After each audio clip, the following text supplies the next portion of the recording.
Agora vamos ver a configuração de pressões existente no capilar, tanto na região arterial quanto na venosa. Então vamos ver as forças que tendem a mover o líquido para fora do capilar.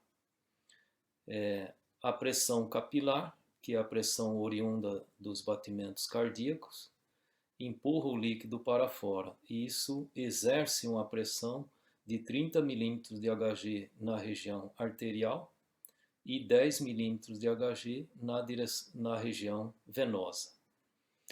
E existe uma pressão negativa do líquido livre intersticial, que puxa o líquido também para fora, com 3 milímetros de Hg em ambas regiões. Quer dizer, a pressão negativa puxa o líquido para o lado dela, ou seja, para fora do capilar. E existe a pressão coloidosmótica do líquido intersticial, quer dizer, na região do líquido intersticial existem solutos que puxam o líquido para fora. E há 8 milímetros de Hg de pressão na região arterial e 8 na região venosa. Ou seja, a diferença foi unicamente devido à variação de pressão associada ao coração.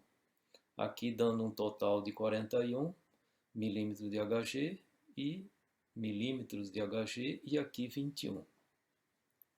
Agora, quais são as forças que tendem a mover o líquido para dentro?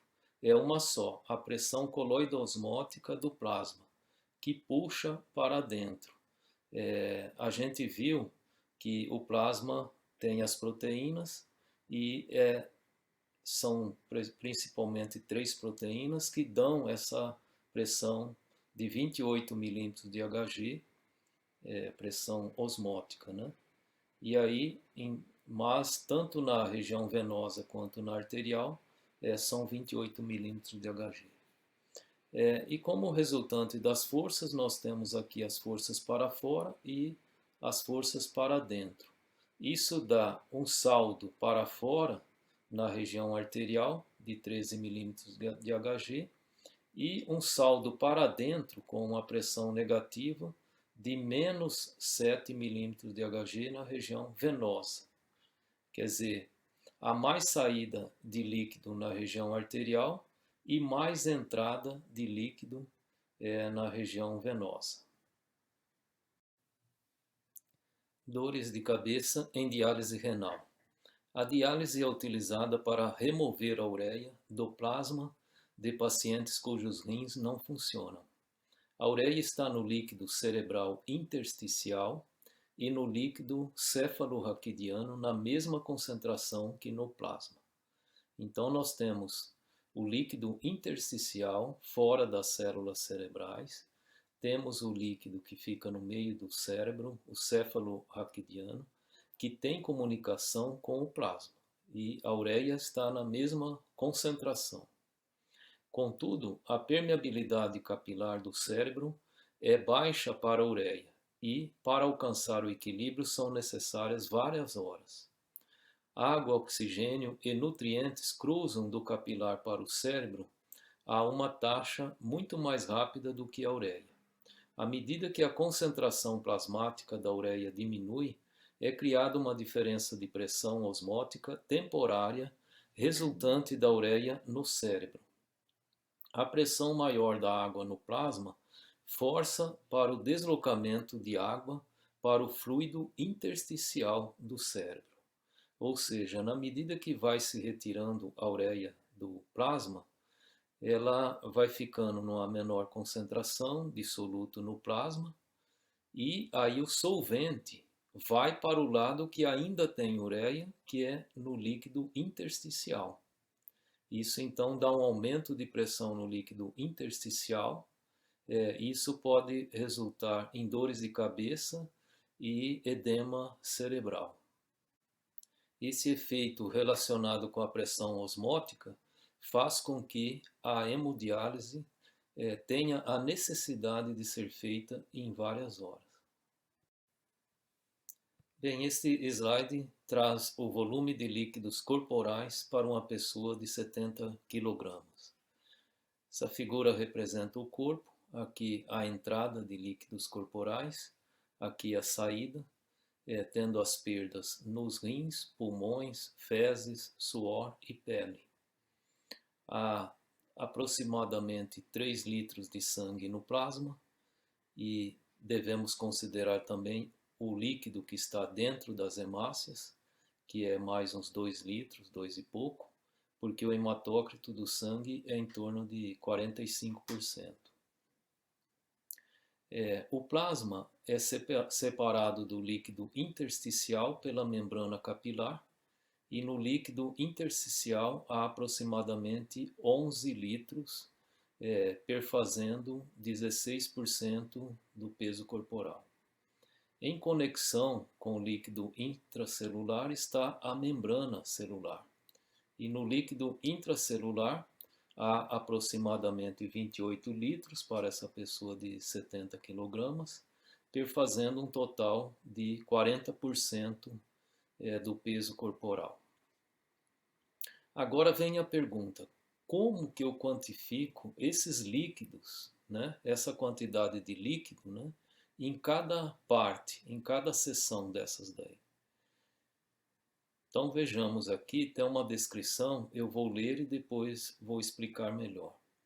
Por exemplo, injeta-se no sangue do paciente 10 ml de soro fisiológico contendo um corante ou outro marcador em uma dada concentração. Depois de um tempo para completa difusão, retira-se 10 ml e mede-se a concentração para calcular a diluição e, a partir dela, o volume de água no corpo.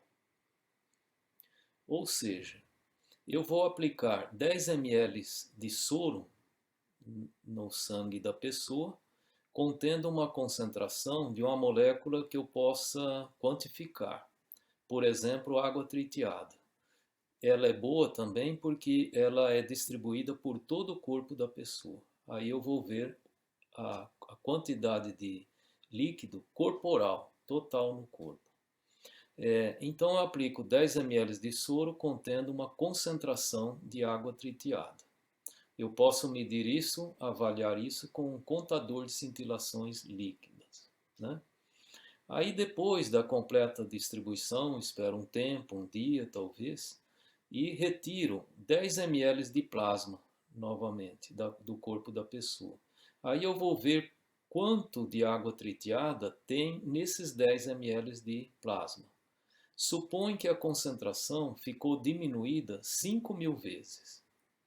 Ou seja, houve uma diluição de 5.000 vezes. E se eu diluir 10 ml 5.000 vezes, eu tenho que multiplicar 10 por 5.000, que dá 50.000 ml, ou 50 litros. Ou seja, se eu quero diminuir 10 ml 5.000 vezes, eu tenho que inteirar para 50 litros. E 50 litros, então, é a quantidade de líquido que essa pessoa tem no corpo. Agora vamos ver como são feitas as medidas dos volumes dos líquidos corporais.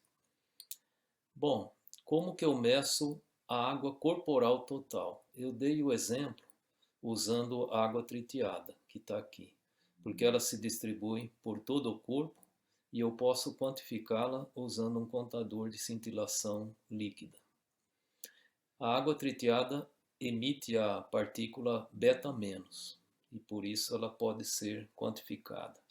Também eu posso usar a água deuterada, que pode ser quantificada, como está aqui embaixo, por NMR. E a antipirina, também, que é uma molécula que se distribui por todo o corpo.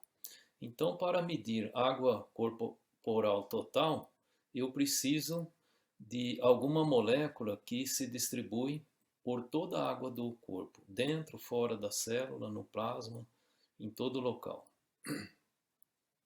Bom, e o líquido extracelular? Eu posso usar o sódio, né, que fica predominantemente do lado de fora da célula, ele emite a partícula beta+, ou seja, o pósitron. Eu posso usar o iodo italamato realmente, 125, ocorre a captura de elétron, né? E o tiosulfato. Nessa captura de elétron, o iodo se transforma no telúrio 125. E também eu posso usar o tiosulfato que fica do lado de fora da célula. E aí ele pode ser quantificado por cromatografia líquida ou absorbância. Como que eu meço o líquido intracelular? Bem, calculando como água corporal total menos volume de líquido extracelular. Aí eu terei o intracelular. Como que eu meço o volume plasmático? Com a albumina marcada ou com azul de Evans, por exemplo, que ficam só no plasma sanguíneo. E aí, o volume sanguíneo. Como que eu meço o volume de sangue do corpo da pessoa? Eritrócitos marcados, né, com cromo, né, ou calculado da seguinte maneira. Eu pego o volume plasmático, conforme foi medido aqui em cima, e divido por 1 menos o hematócrito. E aí, como que eu meço o líquido intersticial? Calculado da seguinte maneira. Volume do líquido extracelular menos o volume plasmático.